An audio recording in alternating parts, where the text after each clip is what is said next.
You came to LA this week to peek into the future. But if all you want is next generation, you're in the wrong place. Because what you'll see from Nintendo is not just next. Instead, it's what's absolutely new. What we're unveiling is the next leap in gaming, to a place where playing is no longer just about looks, it's about the feel. Where it's no longer confined to just a few, it's about everyone. And most of all, the next leap is not about what you see, because what you see is not always what you get. The next leap is about playing, because playing is believing.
2 years ago at E3, we pulled the curtain back on Nintendo DS, and many said, huh? Last year at E3, we uncaged Nintendogs, and many asked, really? Then 9 months ago at the Tokyo Game Show, we revealed how we, from Nintendo, will change game control forever. And a lot of people said, well, we'll see. Fair enough, because today you will see, and tomorrow you'll start to feel. Welcome to the next leap in gaming and Nintendo's 2006 media briefing, where we have answers to some questions, but deliberately not to all. Because our purpose this week is not to fill your left brain with information, but to jolt your right brain with inspiration. Let me start with a couple of questions for you. Do you know anyone who's never watched TV, never seen a movie, never read a book? Of course not. So let me ask you one more question. Do you know someone, maybe even in your own family, who's never played a video game? I bet you do. How can this be? If we want to consider ourselves a true mass medium, if we want to grow as an industry, this has to change. And today, change begins here with a new console, just as it already has with a new handheld. To let me explain, let me begin with what I'm guessing are a few of the main questions on your mind. First, the system. Why did you make it so different? And by the way, how much will it cost and when can I get it? Oh yeah, and what's the backstory about that name? And finally, what about the games and which developers are on board with us?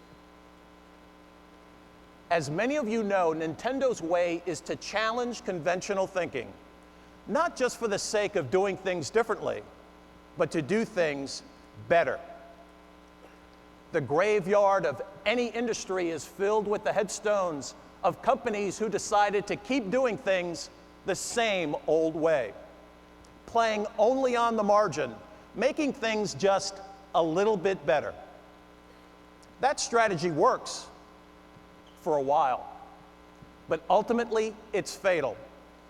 Over the years, our industry has come to accept progress simply by what's on the screen. I know many of you were in our audience back in 1996 when Super Mario 64 jumped to life in true 3D. And you said, man, that looks great. But that leap to a revolutionary form of gaming wasn't really about the looks. Even then, it was about the feel, moving your character and your viewpoint independently in any direction, all in real time. And the memory of that moment was also the starting point for Wii. In the same way that Super Mario 64 changed everything, we asked, how do we make games that feel entirely new all over again? This week, every one of you will feel our answer. As for date and price, we believe it's in our best interest to keep the details private for just a while longer. But for now, let me just restate that we will give you more fun for less money, and you'll be playing Wii in the fourth quarter of 2006.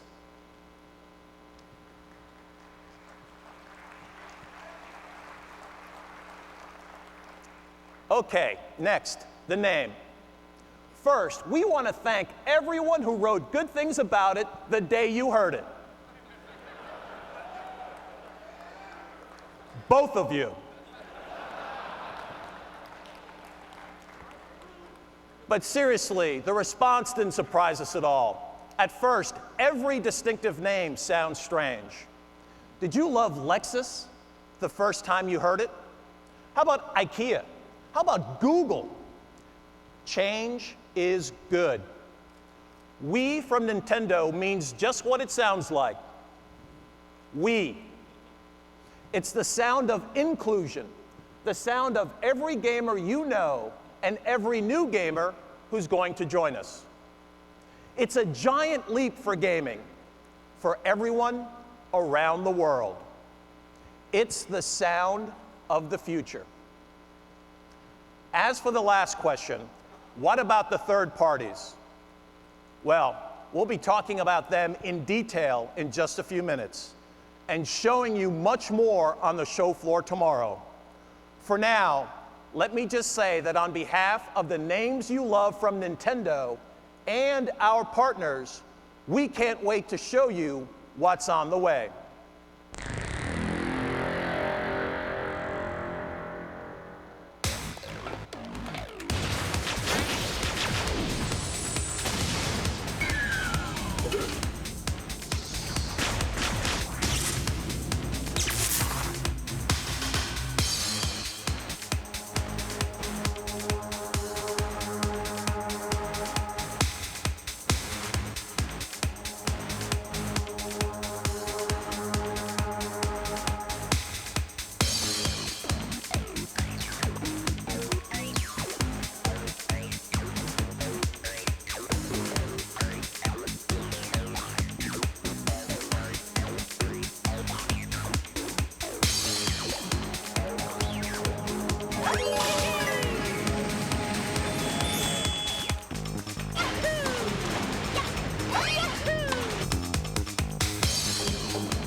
I think you may have recognized that last game.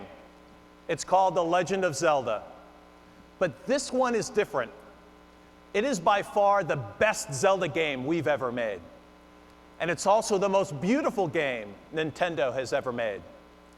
But just as importantly, it's breaking precedent.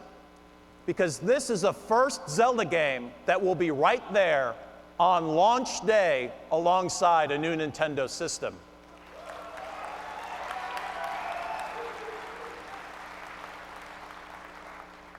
How good is that? I know you'll make that judgment for yourself, but there's no better time for a first look than right now. So please welcome Nate and Bill from Nintendo of America to host the world premiere of The Legend of Zelda: Twilight Princess, playing on the new Wii. Thank you, Reggie.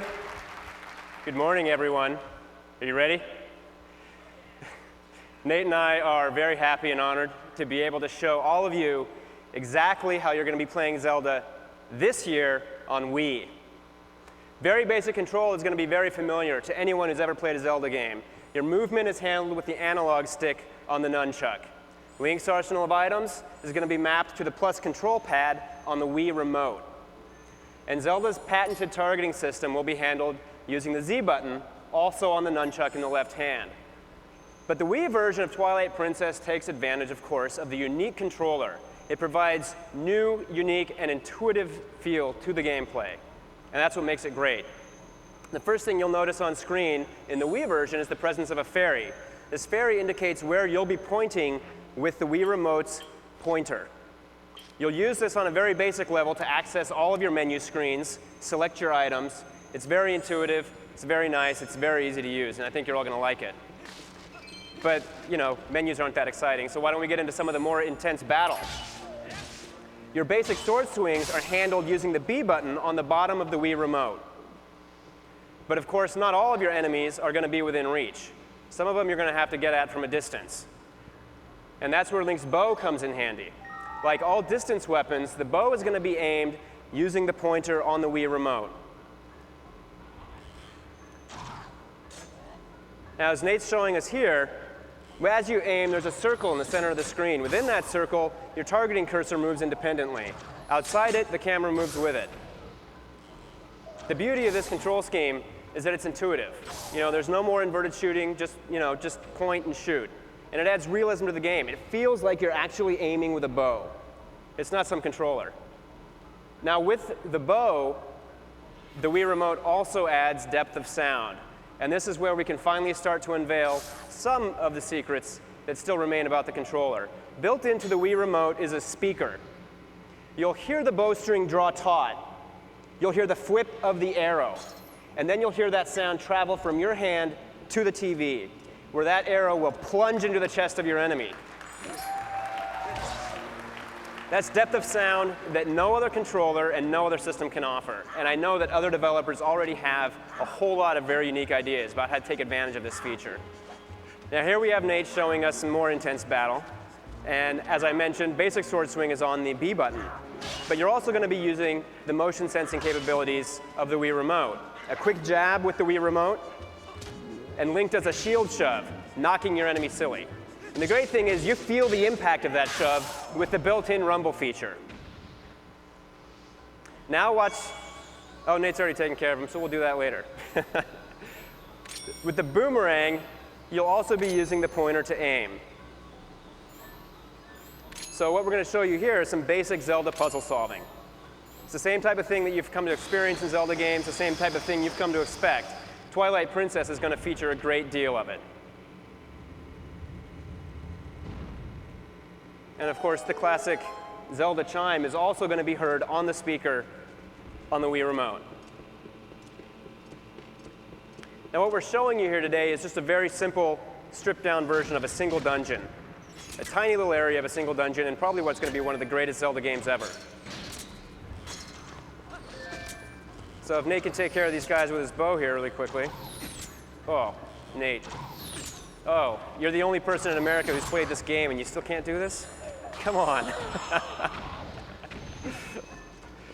One other thing you can do is you can pick up crates with the A button on the Wii Remote, and then when you want to throw them at your enemy, you just give a quick chuck with the nunchuck. So like I've mentioned, the nunchuck, obviously, again, has built-in motion sensing capability, independent of the Wii Remote. You've got two different controllers, two different motion sensors, and that allows for a lot of freedom with unique control styles. You'll notice here that Link's iron boots also make a return.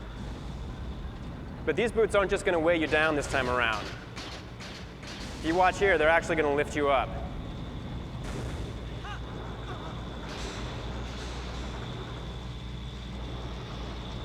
Magnets can be fun. Who knew? So again, the E3 version is just a very compact dungeon.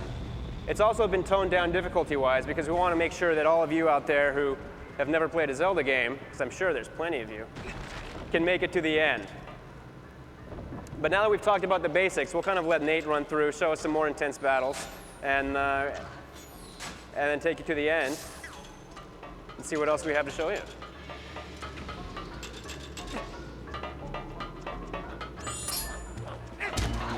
Again, quick little jab for the shield. Quick rotation for the spin attack, you'll notice there. Also on the nunchuck. There's a little more puzzle solving. So again, quick rotation with the nunchuck for the spin attack, and then you just stab down with the nunchuck, and Link will do his down thrust, finishing your enemies off. And let me tell you, that feels really good.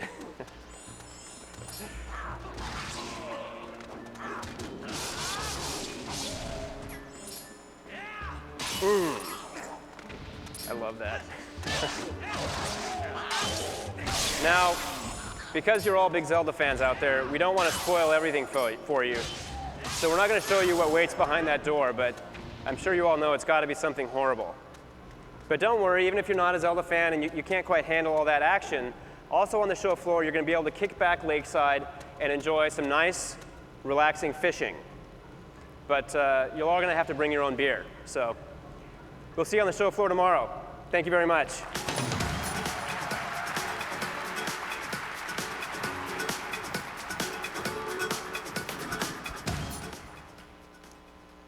This Zelda, of course, is the first ever to feature unique freehand control. But tens of millions of Nintendo GameCube owners around the world will also be playing this game on their systems. That's because here in the Americas, Nintendo will launch two different versions, one for GameCube and another for Wii, on the same day our new console launches. Even as technology advances, one thing will never change. The name of the game is still games. How many times have you heard Nintendo say it? But actions speak louder than words, so let's look at some games. Samus is back, and Metroid Prime 3 Corruption. You'll not only do more running and gunning, but both the Wii Remote and Nunchuck controllers, each with its own motion sensor, will pump up your heart rate like never before. It's both the new Metroid and the most intuitive first-person shooter ever. And Mario is back too.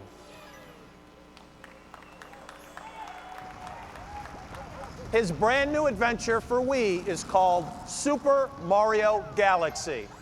And with freehand control, Mr. Miyamoto has given Mario moves he's never had before.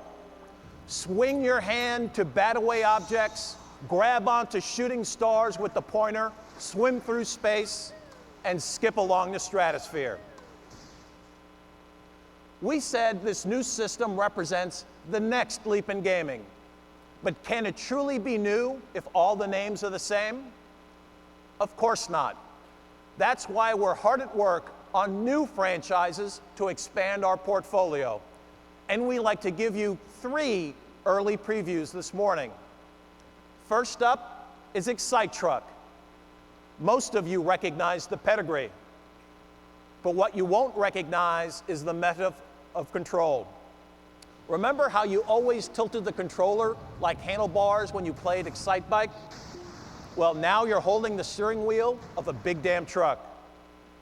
And the terrain deforms beneath you in real time. This feels like driving. Next, isn't it just fun to bash things? In Project Hammer, swing the controller and the bad guys get nailed. But what happens if the bad guy is Mother Nature? Survive or not, it's your call in Disaster, Day of Crisis. Come feel the panic and bring the catastrophe under your control. Obviously, game creation inside Nintendo is important. But just as important is what's coming from our great third-party partners around the world. Independent developers have been hard at work in Japan. And although we won't be spending a lot of time today detailing their projects, we did want to underscore a couple of excellent examples. When Sega saw the new control system, they said, it's time to put Sonic back into gear. Finally, the Speedster is totally under your control. Look up, the mothership is about to land, and Square Enix is arriving with an exclusive iteration of its legendary series with Final Fantasy Crystal Chronicles. Yet again, we will take what is familiar and reinvent it. And Hallmark franchises are also on the way from this side of the Pacific. You may be a veteran all-pro playing EA's Madden Football, but with freehand control, reinventing everything from the snap, to the drop back, to the pass, to the run after the catch, you'll feel like a lively rookie all over again. And grinders know it's all about balance. And with Activision's Tony Hawk, we will transmit that reality right to the palms of your hands. And Rayman's traveled to many platforms for Ubisoft over the last 10 years. But if you think you know Rayman, wait until you see him with Wii. And THQ's SpongeBob also gets the makeover he's always longed for with freehand control. There is great stuff on the way. And while we're not going to specify a launch number this morning, you'll be playing 27 different Wii games tomorrow on the show floor.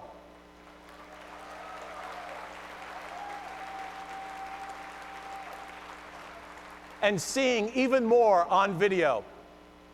And remember, that 27 number includes none of the titles which will be available with our virtual console. Until you get the controller in your hand, you're nowhere near feeling what this is all about. Today, all we can do is show you examples. So let's bring another one to life right here on this stage. I'd like to introduce Xavier Poix and Roman Campos Aurelia from Ubisoft in France to take you through the new franchise exclusive, Red Steel. Good morning, everyone. My name is Xavier Poix. I'm the studio director of Ubisoft in Paris, where Red Steel is being developed. And joining me on stage is our lead game designer, Roman Campos Aurelia. We are really very excited to be here today to debut Ubisoft's Nintendo Wii exclusive launch title, Red Steel. Red Steel is the first-person action game set in both USA and Japan, in which the player will have to learn to master both modern firearms and the katana sword, taking, of course, full advantage of the Wii controller. Roman, as you can see, is using the nunchuck controller in his left hand to move, and is able to look around and to fire his gun with the other controller simply by pressing the trigger button. With the Wii controller, you can handle the gun the way you want, and at the first time, simply by moving your hand, like in real life. So if you want to play it gangsta style, you can. And it is the same to open a door. As you have seen earlier, there is no button to push. Do it like you do at home.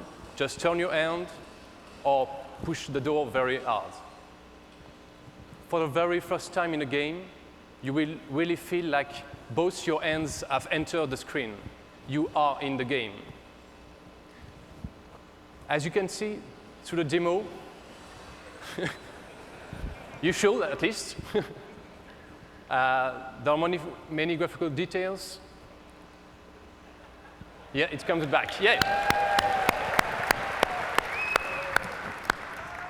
So I don't know if we will start, but you have many graphical details from destructible environments, explosions, real-time physics, soft bodies, which really help to create an immersive experience for the player.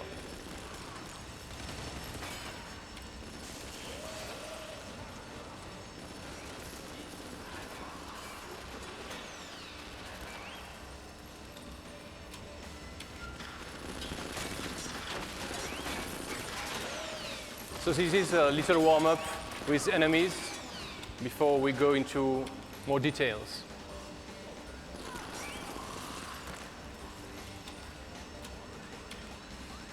So now let's play Pachinko. The game will feature a variety of handguns and semi-automatic weapons, shotgun of course, as you will see. And now we'll be speaking more precisely about IA in the game. So once again, destructible environments, And enemies, surprisingly in a game, really care for themselves. That means that depending on their level of trust, they will hide themselves, they will go for cover, and they will try to attack you from the back and try, of course, to control the situation. That will help to keep the action fast-paced.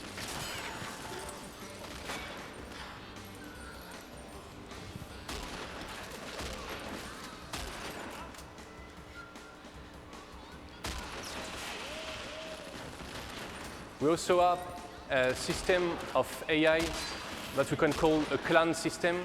That means that when the enemies have a leader, they will rely on him. So if he has been disarmed by the player, or if he has been killed, then they will act differently.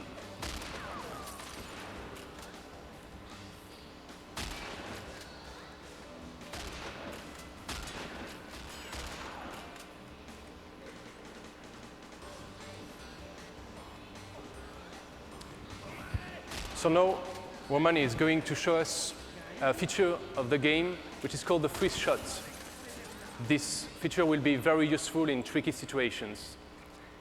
So simply by holding a button, the player will be able to freeze time, and then will be able to tag weak points on enemies. You then will have to choose between killing those enemies or making them submit to you.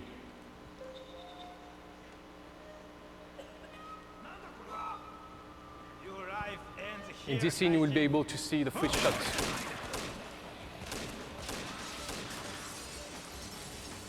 Once again, destructible environments everywhere in the game.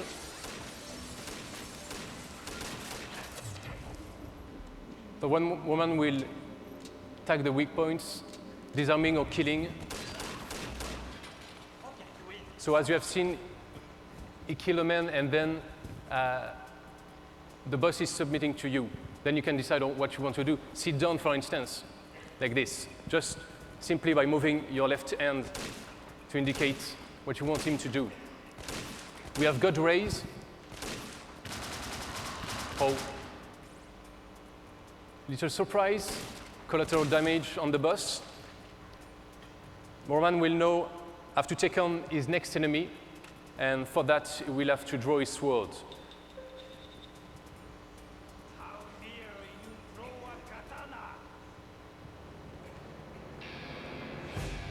So once again, the moves you have to make for the sword fighting are very intuitive. You can block with your left hand and slash with your right hand in any directions. That means that you will have dozens of combinations to do.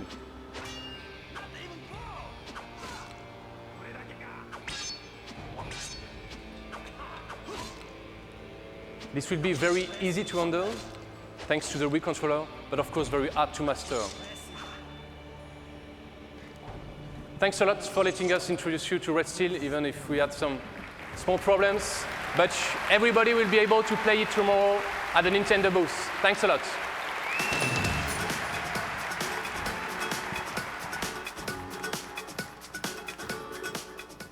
Thank you, Xavier and Roman, for the demonstration. We want to switch gears now from what's going to be hot tomorrow to what's hot right now, Nintendo DS. Please welcome our Senior Vice President of Marketing and Corporate Communications, George Harrison. George?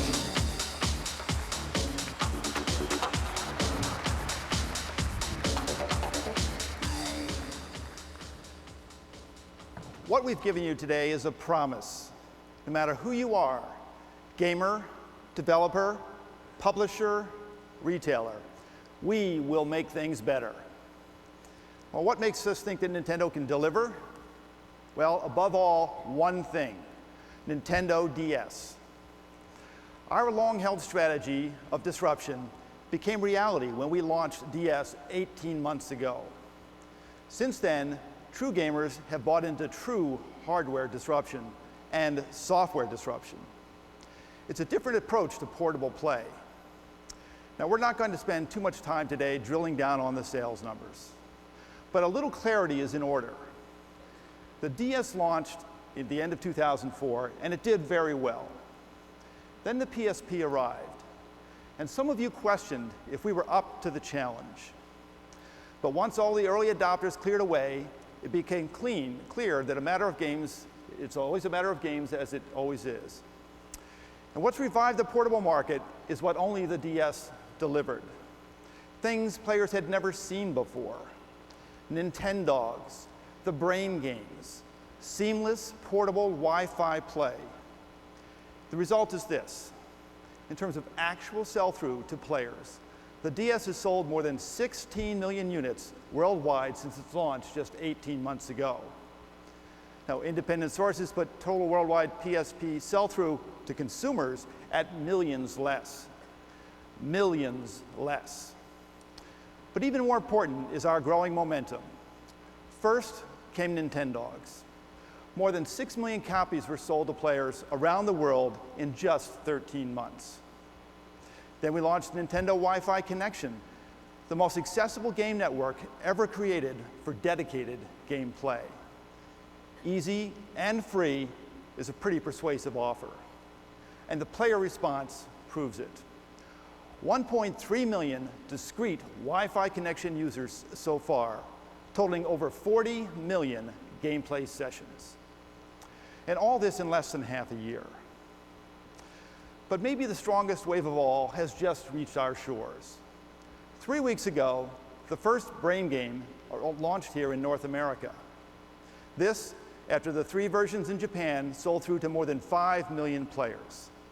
Over a third of them over the age of 35. Now, it's too soon to tell if our ultimate success will match Japan's. But we do know that our sales of Brain Age over the first 3 weeks, now totaling about 120,000 units, is even more than what we saw in Japan. And we expect to leverage that same appeal with a wider spectrum of games that we're calling touch generations. Beyond the brain games, upcoming games like Clubhouse games and Sudoku Gridmaster will further our reach to include people who've never felt comfortable with games before. For DS, we're simply not letting up. And in just a few weeks, the newest handheld sensation arrives here in America. Nintendo DS Lite. It's smaller, lighter, and brighter than the original. And if the Japan experience is any teacher, it will be even more popular than the original. In only a week, you'll be playing an all-new Mario game, which is the very picture of old school. The environments, the characters, and motions look familiar, but with new spinning blue shells and the ability for 2 players to pit Mario against Luigi wirelessly, this is a brand new Mario game, which will appeal to brand new players. The Pokemon are coming too. In Pokemon Blue Mystery Dungeon for the DS and a companion Red Mystery Dungeon for the Game Boy, you don't play with the Pokemon, you are the Pokemon. These games, which have already sold through 1.4 million copies in just 6 months in Japan, arrive here on September 18th. Now, other Hall of Fame Nintendo names are also on the way, including Yoshi, Star Fox, and Diddy Kong. And I know that if you're a Final Fantasy fan here in the West, there's always been something missing in your life. Final Fantasy III. Well, prepare to be fulfilled. The legendary title is coming to America on the DS, complete with a compelling storyline, but made even better with improved 3D graphics. And one more legend is also going global. Tony Hawk's Downhill Jam has him recruiting the best downhill skaters from around the world. But you can also connect directly to best Hawk players around the world. And thanks to the Nintendo Wi-Fi connection, you can chat on voice over IP at the same time. Perhaps best of all, DS is also getting its own exclusive Zelda title, The Legend of Zelda: Phantom Hourglass. Picking up where Wind Waker left off, you'll now use your DS stylus to direct sailing, swordplay, and even the path of your boomerang. The DS is set to soar to the next level. In all, there will be more than 100 new games from DS from now until the end of the year. Take a look.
Ladies and gentlemen, please welcome Mr. Satoru Iwata.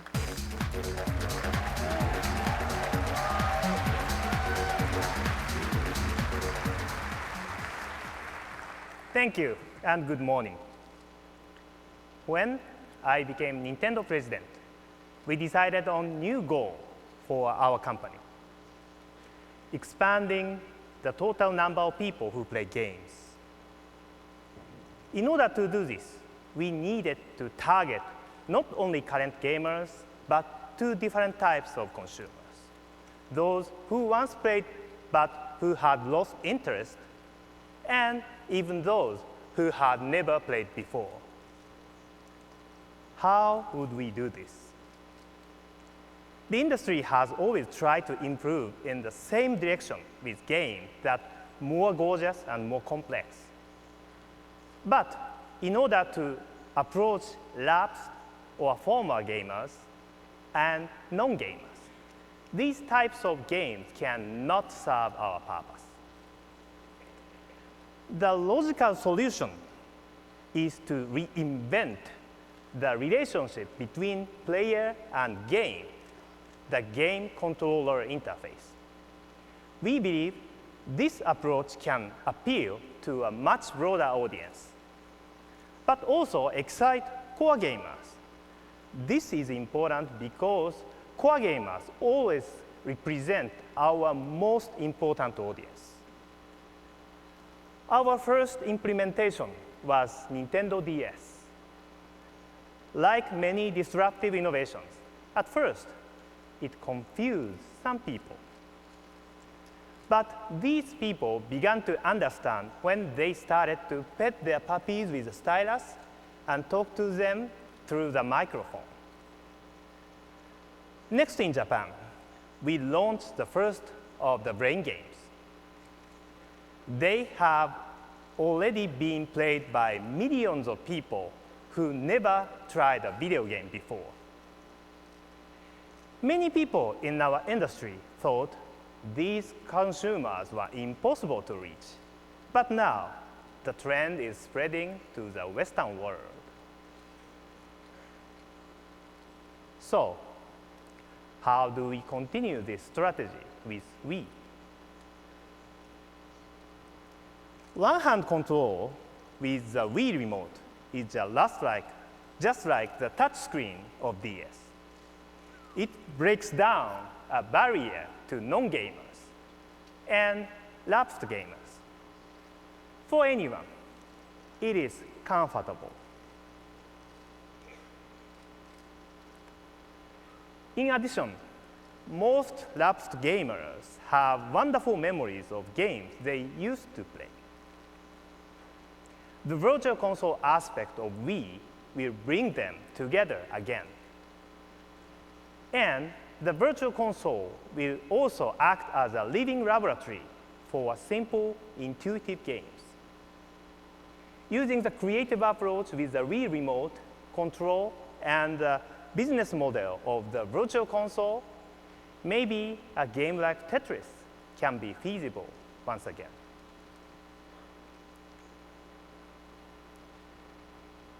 In the past 20 years, as game systems improved in functionality, there were also downsides. Among these, the startup time before gameplay begins is growing longer and longer. I have been planning, developing, and playing games for a long time, and I still love all of this. But these days, I am busier than ever. And if I have to wait 30 seconds or 40 seconds or more for a game to load, often I get frustrated, and sometimes I just cannot wait. And now that I know I can instantly stop or start playing my DS by just closing or opening the top, I think I am spoiled. Maybe this has happened to you too. If serious gamers find these delays frustrating, how can we ever expect the mass market to show more patience than we do? Unless we change, we can never increase the gameplay population. The Wii console will also help solve this problem. It can power up virtual console games and applications like our Opera web browser saved to flash ROM, almost as fast as telephone or television, in just a few seconds. And let me describe one more hardware feature. No game console, no matter how powerful, serves any purposes when it is turned off. So we designed our machine to provide owners a variety of services even when it seems like it is turned off. We will become the system that never sleeps. Using a design called WeConnect24, the console automatically enters standby mode without the fan running, but still operating key functions and using about the same power of a miniature light bulb. Importantly, this means the Wii console can be constantly connected to the internet. For you hardcore gamers, this means developers can push a new weapon or vehicle or level to you even while you sleep. For beginning gamers, just starting with something like Animal Crossing, anytime the console is in standby, they may return to find that a friend has visited their village and left a message or a gift. And other developers will configure their games so that players will receive the game elements or information that the designer wishes. And programmers won't need to write a single line of code. Networking software is included in the hardware. And developers can decide to add these functions at any time. What we are aiming for is a system that is new every day. Then, finally, the most difficult job is to reach people who have never played before. To approach them, we need to remove several walls. New controllers and virtual consoles are important, but most important is software that these people will really want to play. These games would allow core gamers and non-gamers to happily and immediately compete against each other. What kind of game can do that? Among the examples you will play tomorrow is Wii Sports. This is a combination which will include tennis, golf, and baseball in one package. It will be available on launch day. Beginning players will find control with the Wii Remote intuitive and appealing. Serious gamers will find it a surprising way to attempt something they already done many times before. Expanding the game audience with Wii means increasing the number of people in any household who are involved with games. Today, there are people who play and people who do not. We will help destroy that wall between them. Regardless of age, gender, and game experience, anyone can instantly understand Wii. And we can provide anyone with fresh, new experiences. Every day, there is something new for everyone, every day. This is our answer. Thank you very much.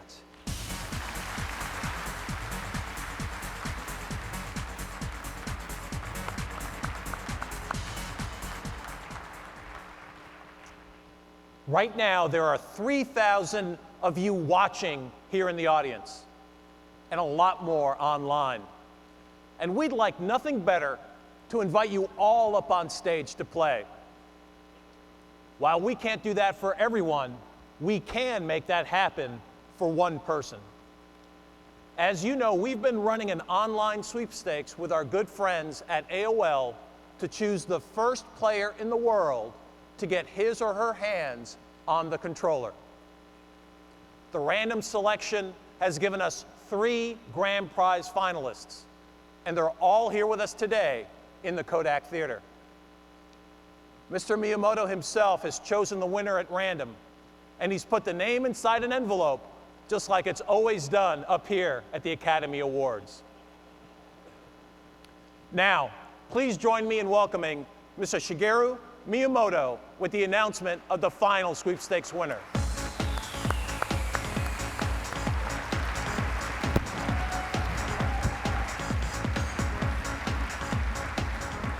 Thank you, Reggie. But before I pick the winner, I should explain how we will play. Tennis, anyone? Control is simple and intuitive. Even your mom can play. Just grip the Wii remote like a tennis racket. I'll show you. Let me explain in Japanese.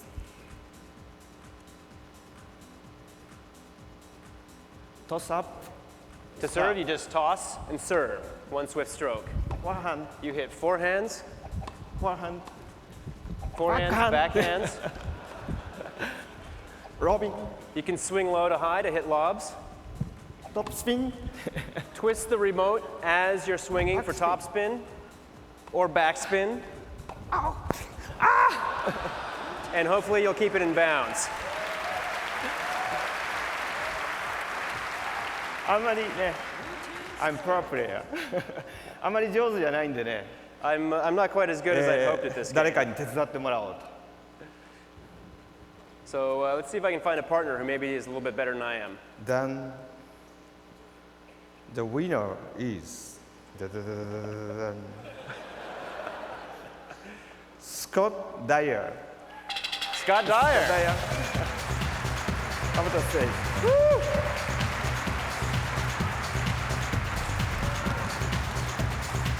Congratulations. Congratulations. Please join Mr. Miyamoto. Congratulations. May I ask you to be my partner in the next game? Yes. Why don't you stand on the other side of Mr. Miyamoto? レジさんもね、誰か相手がいるんじゃないですかね。 Why don't we, Reggie, why don't you come out? Do we have anybody that we could possibly play against? Yeah, I think I could find someone to play. I think we're ready to go. Mr. Iwata, maybe this year I can just take the names and you can kick the, Go ahead and you run know. your hand through the strap. Yes, of course. That is my job. Wow. Go play around. Looks like we've got Mr. Iwata both here on stage and in the game. No fun. Okay.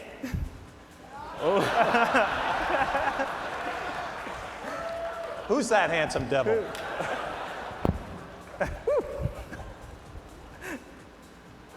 And there's our winner. Okay, いきます。 So we've got Mr. Miyamoto and his partner on the left side, and we've got Reggie and Mr. Iwata on the right. So again, toss and serve.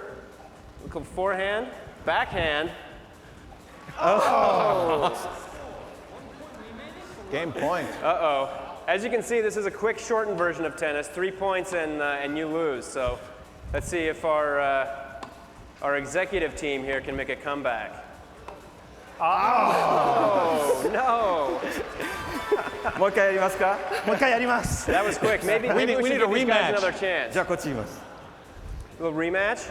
リマッチ。Come on. Nice serve. Oh, nice.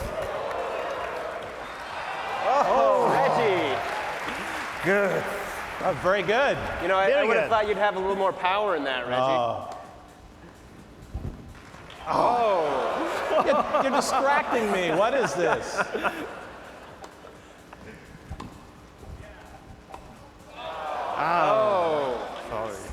Here we go. Okay, it's your serve. I sense a comeback.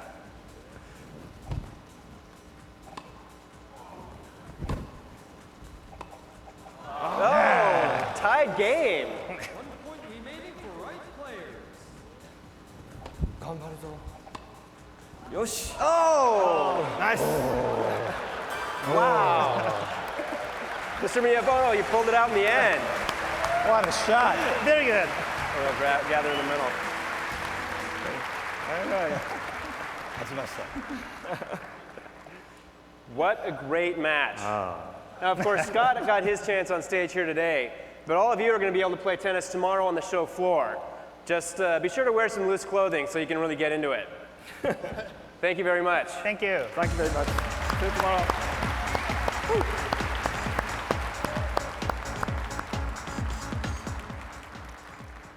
Let's face it, the bottom line of every E3 is simple. What's hot and what's not. Here's our take. What's hot is the feel of the game. The look is secondary. What's hot is the next leap, not just a small step. It's hot if it's disruptive. It's not if it's predictable. The future of our industry is inclusion, not exclusion. It's about the heat of emotion, not the chill of technology. We know that the future is right here. We and the DS represent the same thing, risk. Risk allows progress. We're a company that doesn't run from risk, we run to it. Change is good. We were the disruptor 20 years ago, and we still are today. DS is only the latest example. We will come next. Every year, we hope you'll walk out of our media briefing saying, yeah, these guys are the hot story of the show. But you know what? Today, we're not asking that. Of course, we hope you like what you've seen so far. But in reality, we also know that seeing is just an impression. Playing is believing. Thank you all. We look forward to seeing you on our show floor tomorrow.